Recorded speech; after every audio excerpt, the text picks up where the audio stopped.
Petrol, diesel और रसोई gas की कीमतों में की गई वृद्धि के खिलाफ महिला कांग्रेस मुखर हो गई है। शनिवार को महिला कांग्रेस ने शिमला में कांग्रेस कार्यालय से उपायुक्त कार्यालय तक रैली निकाली और उपायुक्त कार्यालय के बाहर केंद्र और प्रदेश सरकार के खिलाफ जमकर नारेबाजी की। महिला कांग्रेस ने भाजपा सरकार को महिला युवा विरोधी करार देते हुए कहा कि महंगाई का तोहफा चुनाव जीतने के बाद भाजपा सरकार लोगों को दे रही है।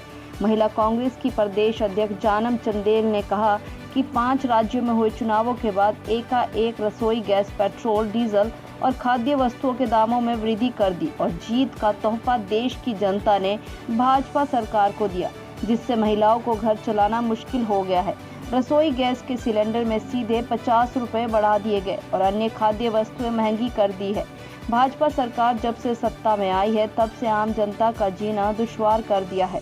2014 में जब यूपी की सरकार थी तो 450 रुपए गैस सिलेंडर के दाम थे और उस समय भाजपा की नेत्रियां सर पर सिलेंडर लेकर सड़कों पर उतरती थी। लेकिन अब जब रसोई गैस के सिलेंडर 1000 से ज़्यादा हो गया है, अब उनको महंगाई नज़र नहीं आ रही है। उन्होंने कहा कि 5 राज्यों में मिली जीत का तोहफा देश के लोगों को तोहफा दिया है। महिला कांग्रेस ने इसके खिलाफ आज प्रदर्शन किया और आने वाले दिनों में प्रदेश भर में उग्र आंदोलन भी किया जाएगा। जब से ये सरकार सत्ता में आई है पिछले 7 सालों से आम जन का जीना इन्होंने दुश्वार कर लिया। आप खुद देख रहे होंगे कि अभी 1 महीने में ही इन्होंने पेट्रोल डीजल के दाम जो है कितने बढ़ा दिए। सिलेंडर देखिए आप, 2014 में जब हमारी सरकार थी 450 रुपए का सिलेंडर आता था, तो इनके भाजपा की जो नेत्रियां थी वो सिलेंडर सिर पे रख के सड़कों पे निकल आती थी। आज 1052 रुपए का सिलेंडर हो गया है। आज उनको कहीं भी महंगाई नहीं दिखती है। कांग्रेस पार्टी हमेशा जनता के साथ रही है। बढ़ती महंगाई को कम करना चाहिए। देखना चाहिए कि हम लोग कितने पिछले 2 सालों में कोरोना काल में कितनी मुसीबतों से हम लोग गुजरे हैं। आम लोगों की नौकरियां चली गई, बहुत सारे कमाने वाले जो लोग थे परिवार में उनकी मृत्यु हो गई, लेकिन सरकार ने कहीं पर भी कोई रियायत नहीं दी। अभी चुनाव के बाद एकदम से इन्होंने तोहफा दे दिया, अच्छे दिन आ गए। मुझे तो ये समझ नहीं आता कि ये सरकार सत्ता में आने से पहले क्या क्या वादे करती है और सत्ता में आने के बाद आपने देखा होगा पेट्रोल, डीजल, खाने का जो सामान है सबके दाम जो है वो आसमान को छू रहे हैं। तो ऐसी सरकार जो जनता के हितों की रक्षा ना कर सके, जनता के बारे में जो नहीं सोच सके, उस सरकार का क्या फायदा।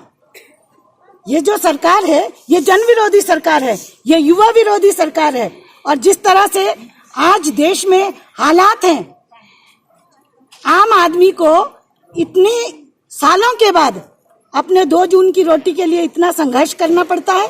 सरसों का तेल जो 70-80 रुपए का लीटर मिलता था आज 200 रुपए का मिलता है। जो सरकारी नौकरी करते हैं, जिनको हर महीने तनख्वाह मिलती है, उनको फर्क नहीं पड़ता होगा, लेकिन जो दैनिक मजदूर हैं वो कैसे अपना गुजारा कर रहे हैं, कभी सरकार ने सोचा है? कभी उस तरफ ध्यान दिया है? चुनाव में बड़े बड़े वादे करो, उसके बाद भूल जाओ। जैसे ही चुनाव जीता इन्होंने, उसके बाद एकदम से इन्होंने गरीब और आम लोगों को ये तोहफा दे दिया कि हर चीज के दाम बढ़ा दिए। हम लोग विरोध करते रहेंगे। हम जनता के साथ हैं, हम महिलाओं के साथ हैं, हम युवाओं के साथ हैं, हम बेरोजगार लोगों के साथ हैं। और जनता के जो भी मुद्दे हैं, जितने भी मुद्दे हैं, हम उनको उठाते रहेंगे। ये कोई मायने नहीं रखता कि कांग्रेस की सरकार है या नहीं है, कांग्रेस पार्टी सत्ता में है या नहीं है। हम केवल राजनीति करने के लिए ही राजनीति नहीं कर रहे हैं, हम जनता के मुद्दों के साथ जुड़े हुए हैं। और ये हमारा मैं बताना चाहती हूँ, भाजपा वाले जितने नारे देते रहे, बेटी बचाओ, बेटी पढ़ाओ, बेटी को आगे ले जाओ, लेकिन स्वर्गीय राजीव गांधी जी ने पंचायती राज संस्थाओं में महिलाओं को आरक्षण दिया था 33%। 72वां अमेंडमेंट किया था पंचायती राज में। और उसके बाद हर लोकल बॉडीज में 50% हमारी सरकार ने महिलाओं को आरक्षण दिया। और जाहिर है कि आधी महिलाएं होंगी, 21 महिलाएं कॉरपोरेशन में चुनाव लड़ेंगी। ये कांग्रेस पार्टी की देन है। भाजपा वालों से पूछिए, उन्होंने महिलाओं के लिए क्या किया। ये सिर्फ नारे देते हैं और इन्होंने सारी स्कीम्स के सिर्फ नाम बदले हैं। स्वच्छ भारत अभियान, निर्मल भारत अभियान था इसका नाम पहले, जब यूपीए हमारी सरकार थी। हर चीज का नाम बदल के इन लोगों ने, मनरेगा इतनी बड़ी स्कीम थी, कोरोना में सबसे ज्यादा अगर फायदा हुआ आम जन तक हमारी सरकार ने जो अपनी योजनाएं पहुंचाई, ये वाली सरकार, भाजपा सरकार। प्रधानमंत्री जी ने कहा था कि मनरेगा जो है इनकी नाकामियों का एक स्मारक है, लेकिन मुझे खुशी इस बात की है उन्हीं प्रधानमंत्री जी को इसी मनरेगा का सहारा लेकर जन जन तक पहुंचना पड़ा, क्योंकि और कोई साधन नहीं था। आम जनों के नाते हमारा ये परम कर्तव्य बनता है कि जहां पर भी जनता के साथ इस तरह की ज्यादती होती है, जनता के हितों की बात होती है, वहां हमें जनता के हित के साथ खड़े रहना है और ये अपनी आवाज जो है हम समय समय पर उठाते रहेंगे।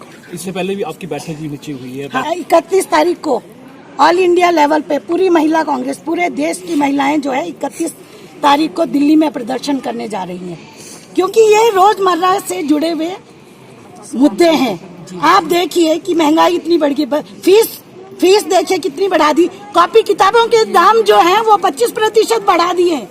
कहते हैं बेटी बढ़ाओ, बेटी बचाओ, बेटी पढ़ाओ, किताबों और कॉपियों के दाम बढ़ा दिए।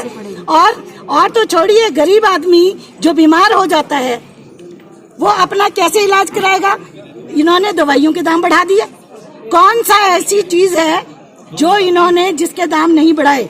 आप बताओ। सड़कों पर टैक्स, सब कुछ बेच दो, रेलवे बेच दो, सड़कें बेच दो, एयरपोर्ट बेच दो, सब कुछ बेच दो, आम जनता का जीना दुश्वार कर दो, लेकिन फिर भी अच्छे दिन आ रहे हैं। भाजपा, आप बताइए, आम लोगों से अगर आप पूछेंगे किसके अच्छे दिन आ रहे हैं? 80 रुपए की चीज अगर कोई 200 रुपए का ले रहा है तो उसके अच्छे दिन है। आमदनी तो उसकी और भी कम हो गई। आप देखिए, डिपो में राशन महंगा मिल रहा है, बाजार में सस्ता मिल रहा है, तो क्या सुविधाएं आप लोगों को दे रहे हैं? आप बताइए ना। हर चीज के तो दाम बढ़ गए हैं। दाल देखो, आटा देखो, चीनी देखो, चावल देखो, जो रोजमर्रा की चीजें हैं। जब तक आम आदमी को खाने को नहीं मिलेगा, हमारे देश में बच्चे कुपोषण का शिकार हो रहे हैं।